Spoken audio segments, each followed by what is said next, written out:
Hello and welcome to Initial Solution. In today's tutorial, I will show you how to turn off leaks in Duolingo. So let's have a look now.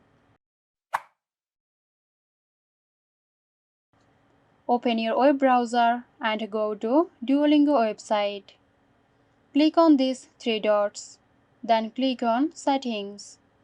Now from the right sidebar, choose Privacy and uncheck the box next to make my profile public.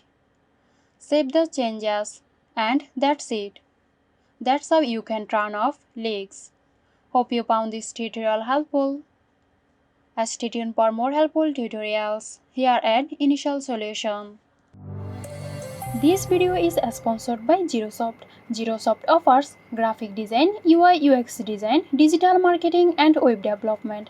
Elevate your brand with Zerosoft today. For more details, check the description box.